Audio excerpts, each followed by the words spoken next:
Well, good evening. Welcome to Grover Hill Zion United Methodist Church Thursday evening devotions from the kitchen table. We're glad you're viewing today. Of course, we didn't have it last week because of the holiday. Now we're into Lent already. This past Sunday was not Lent, excuse me. We're into Advent. Last Sunday was the first Sunday of Advent, and this, of course, then this coming Sunday is the second Sunday. Advent has four themes: hope, love, joy, and peace. And this past Sunday we lit the candle of hope. And now this week, then this coming Sunday, will be the candle of love. And so that's what I want to focus on tonight: love. And I want you to think about a couple things. You know, God is, we're told, is love. And we're told that we're supposed to be emulating Jesus. We're trying to be like Jesus as Christians. So when is the time for love to be born? Well, when he was born, the inn was full at planet Earth in Bethlehem. And a comet then was torn across the sky and lit up the sky, and it shone the place where he laid. And love still took that risk of birth, the risk to be born, to come into this world and put on flesh and bone and blood, and to be born just like we all are born, to be like us. And now Jesus became like us, and now he wants us to become like him.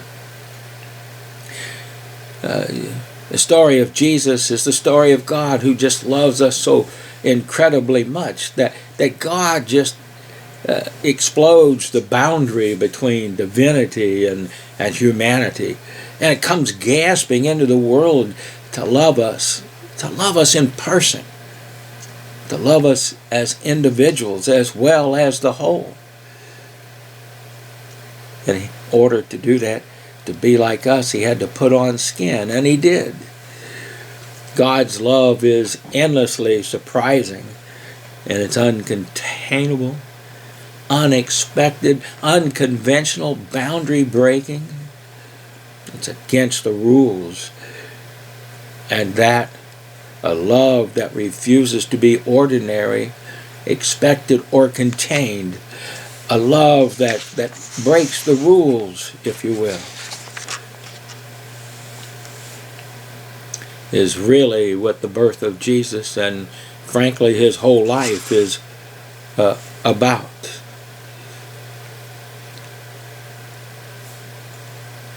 As well as his death and resurrection.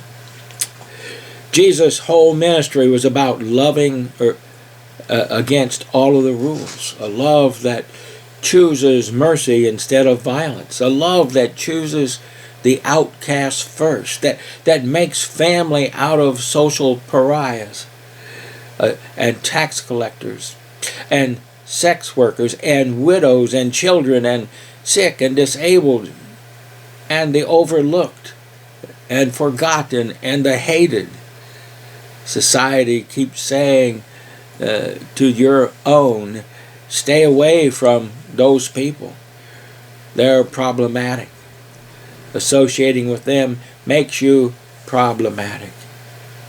You're not allowed to love those people. It's wrong. It's unclean. You can't. And Jesus said, just watch me. Just watch me. When you think about that, John Wesley built the Methodist Church on ministry to the outcast, because the so-called people of society didn't want anything to do with him. And so it was with Jesus as well.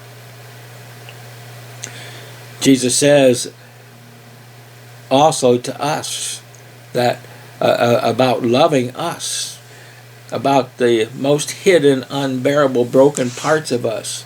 The love of God in Jesus spills right over the barriers we hide ourselves behind. And we do, don't we?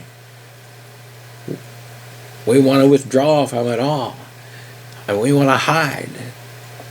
But his love seeps in like water between the cracks in the walls we put up to protect ourselves.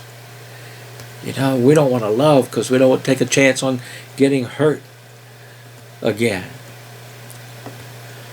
All of this starts in a manger, in a tucked away, forgotten corner of the world with a young couple who by all the rules should not have been together.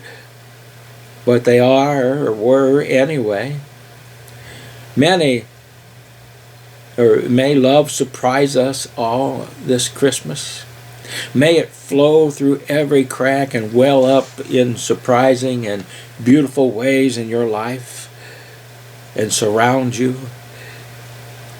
When we think about love, I think about how God tells us how much He loves us. And Jesus says there is no greater love than this. In John chapter 3:16, we all know it. For God so loved the world that He gave His one and only Son, that whoever believes in Him shall not perish but have eternal life. For God, in John 3:17, for God did not send His Son into the world to condemn the world, but to save the world through Him. God knows all about our shortcomings, knows about your shortcomings, and He loves us anyway. He created us to be in a lasting, loving relationship with Him for eternity. And we so often settle for much less, don't we? Well, God wanted to be like us, and so He put on flesh and blood and bones, and He wants us to be like Him. So remember this season, as you're shopping, you're going into these crowded stores, of people pushing and shoving. It's easy to get frustrated. It's easy to become angry and lose your cool. But remember, in order to be like Jesus, we must be like Him. To be patient, to be kind, be merciful, even if we be wronged, to be merciful. To be like Jesus. And when you reach that cashier and you're checking out, just remember that they've had a rough time of it as well, dealing with impatient people who get upset over little things because things aren't going their way. Just remember to be kind and merciful to them and to give them a big smile. Nothing else, a thank you as well. Just show a little bit of love to them as well. So you remember love this second Sunday of Advent.